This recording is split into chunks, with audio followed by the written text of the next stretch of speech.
Good morning, friends. Thanks for being here. It's Pam, and I'm sitting kind of in my kitchen-ish today because the sunlight was finally pouring through the house, and I wanted, to kind of capture that. But in the meantime of getting ready for this and other things that took precedence, I lost a bit of the sunlight.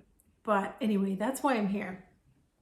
And so I'm talking about a little bit of maybe a heavier topic today.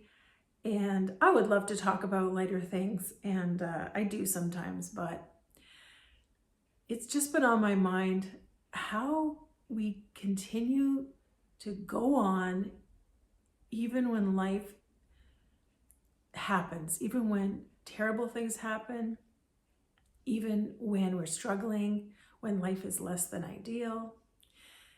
And so I was thinking of calling it like flourishing, even though flawed, or persistence, or persisting through imperfection.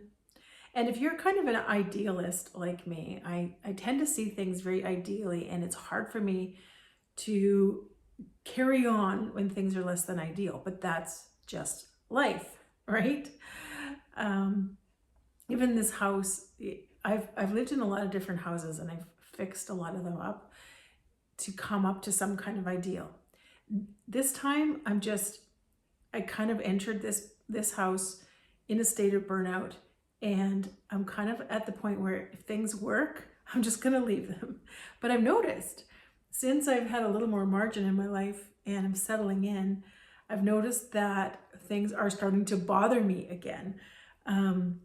I want to get different cupboards, different curtains. I want to paint. I want to replace fixtures in the bathroom that aren't working properly. And so we'll see.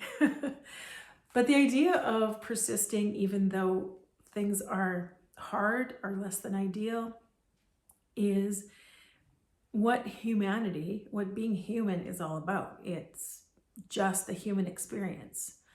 It is a universal human theme.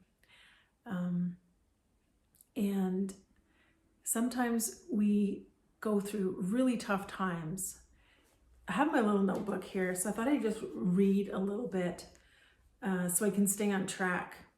But one thing you learn in life is that it's possible to keep going even when life is less than ideal.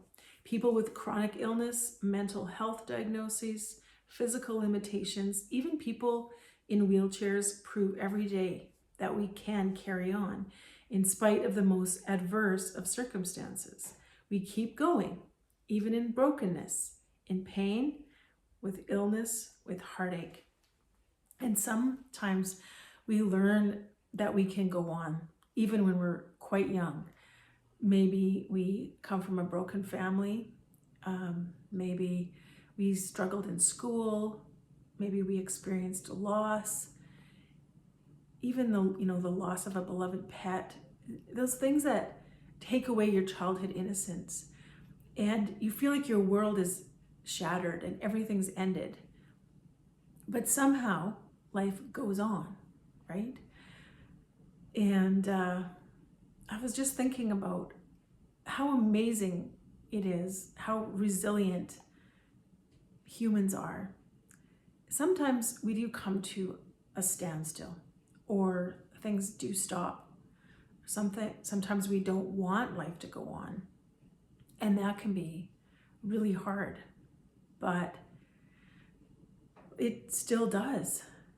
And eventually we might, dip our toe back in the stream and find ourselves carried on, and then eventually learn that we can still swim.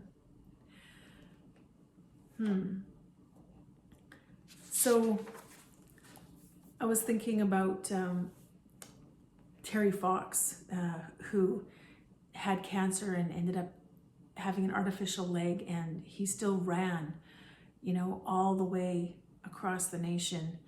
And just how he did something that seemed so impossible with such a huge limitation.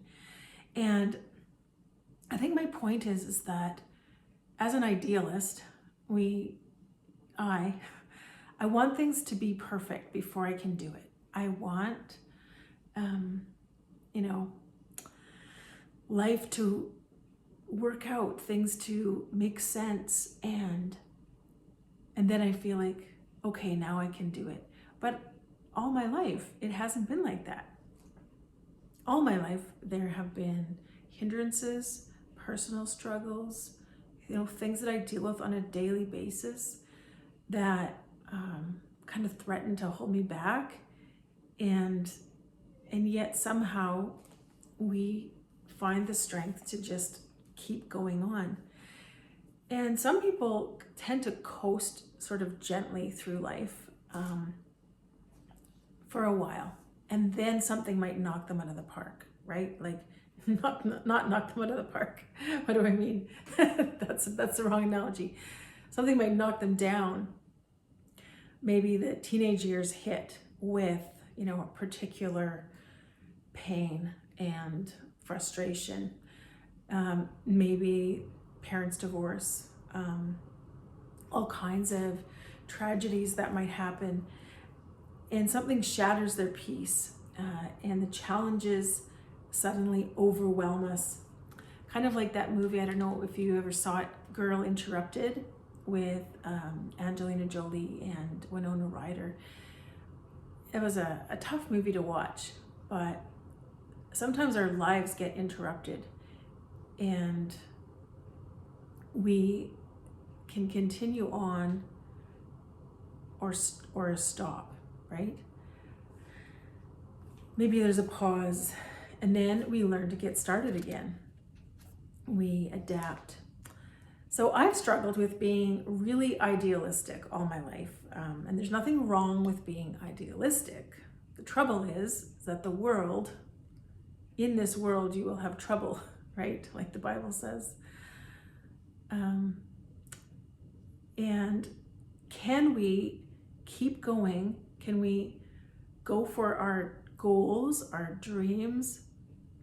Can we continue on in a relationship, in a situation where things are a struggle? So right now in my life, there are quite a few things that are not ideal.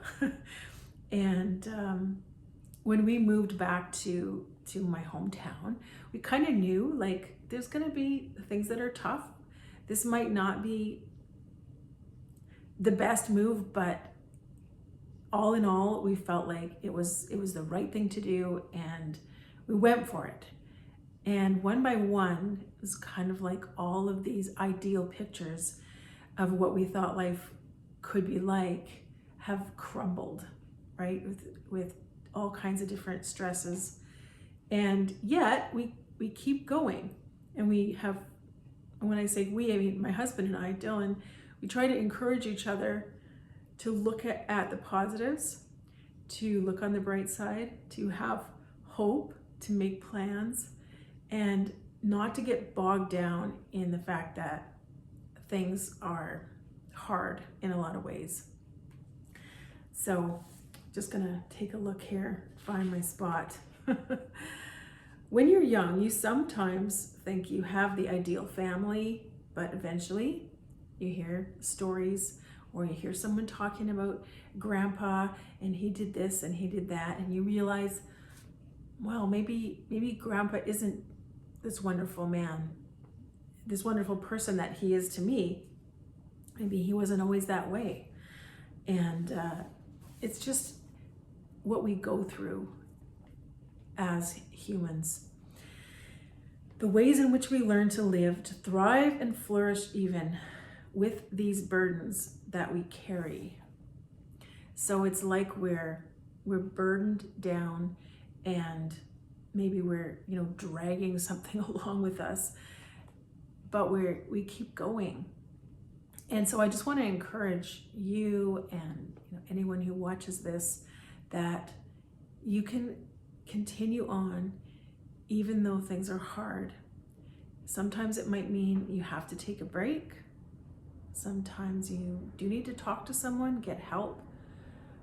Sometimes you need to stop what you're doing and do something else, right? I stopped teaching in the classroom and I'm doing something totally different now.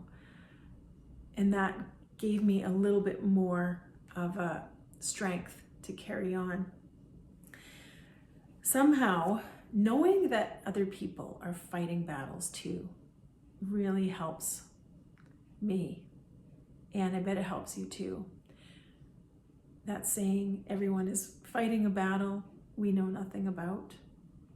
Be kind, because everyone's fighting a battle. That's true. And knowing that, and when people share what they're going through, I think it helps us all to realize, yeah, we can keep going. Even though, the way might be really muddy, really rocky, very steep, we can continue. And I think that resilience is amazing.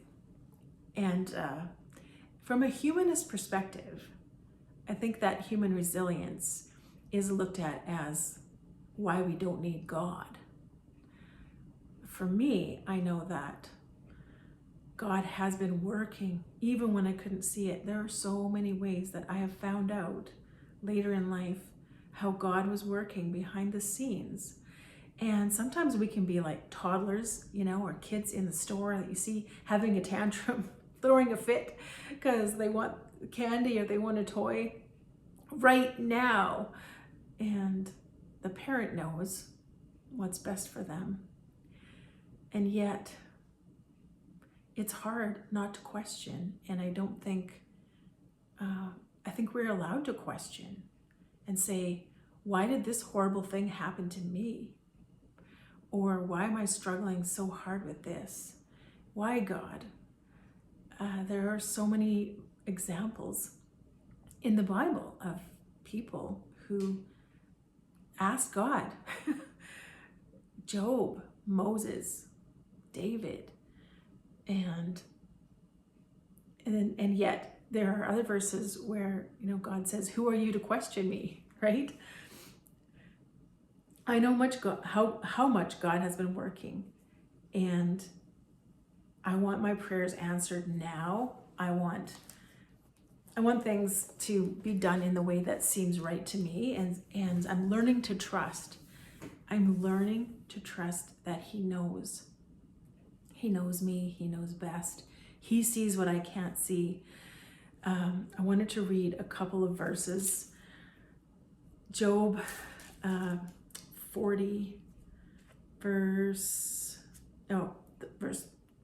40. The Lord said to Job, "Will the one who contends with the Almighty correct him?